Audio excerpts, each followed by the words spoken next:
to get your comment on what you think would be the chance of success in reaching their targets, and what sort of cooperations might be needed between the developing countries and the developed countries. I mean, if international framework is not going to be a possible solution.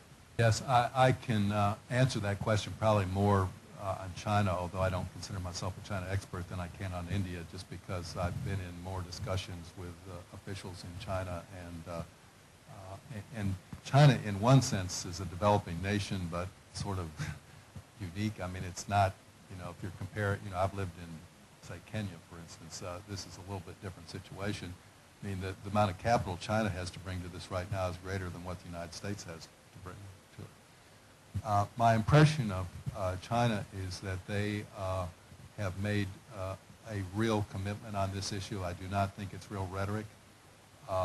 I was invited on Friday to speak to the Communist Party conference of Guangdong province. They came, they called a special meeting just for my talk, and I think the reason was the word had come down from Beijing that they wanted a low-carbon economy, and that if a low-carbon economy wasn't produced in a certain number of years, people were going to be sacked, was the word that was used. So, and I had a meeting with the governor. I didn't request a meeting with the governor, but I got a meeting with Governor Wang, and we had a very good discussion. I think there's a commitment to nuclear power, which I agree with what Jim said. It's a terrible way to do it, but I'd rather have it next door than a conventional coal plant.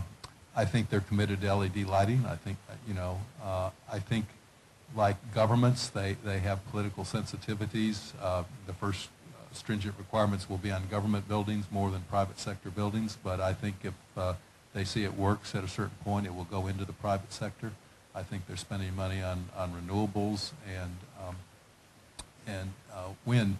Now, at some point, there's a curve here. When you industrialize, your use of energy as a percentage of the economy will go up, and as you become a services economy, it will go down. And then the countries that are becoming service economies always say they're becoming more efficient. But they're really not. They're moving from a manufacturing economy to services.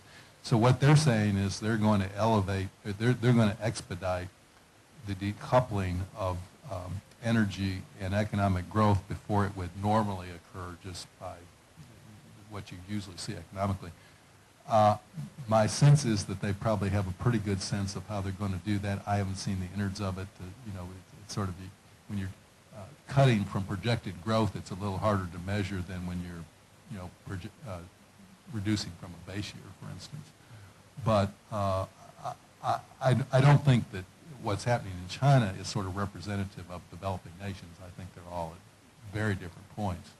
But I right now am pretty excited about what's happening there. And again, maybe if it's viewed in the U.S. as the equivalent of the Russian man in space, maybe it might stimulate us to do a little more. Great. Well, thank you. I'll just like to close with a couple of comments. I think that Jeannie's comment that technology advances because of failure is an interesting one, and whether we can push this a little wider, and does humanity advance because of failure? What have we learned collectively from that hasn't worked at Copenhagen? How can we go forward? I think we've looked at some of the solutions today and discussed them, and very interested in Jay Hake's last comment that it's where I think where you ascribe personal responsibility and accountability that matters. If the mayor of Guangdong has got to do it or lose his job, then he takes his own personal responsibility fairly seriously. The other issue I'd raise on China is, again, related to a comment made earlier about Margaret Thatcher being a scientist. Now, the leaders of China are also mostly scientists, are mostly engineers. Who are the leaders of America? They're mostly lawyers. Now, it wasn't meant to be the cheap shot it came out as. The point is about China that the approach to fixing the problem of scientific development, which I think is a phrase we'll hear a lot more of over time, is seeing that nations can have a game plan for sure.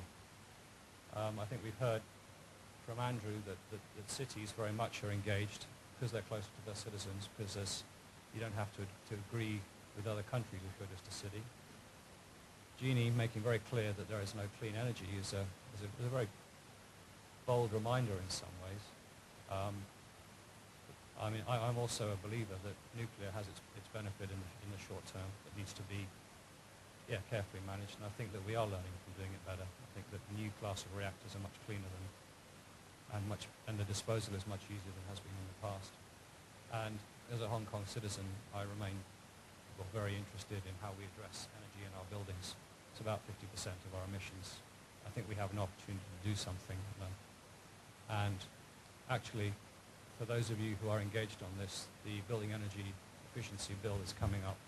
It was under discussion this year in Hong Kong. And if you have an opinion, please tell a legislator, please write to the press, because right now just addressing the 2% of new buildings we have is not going to really be a meaningful solution to a problem. We need to look at our existing stock. That's the other 50,000 buildings, which are not being fixed yet according to the current bill.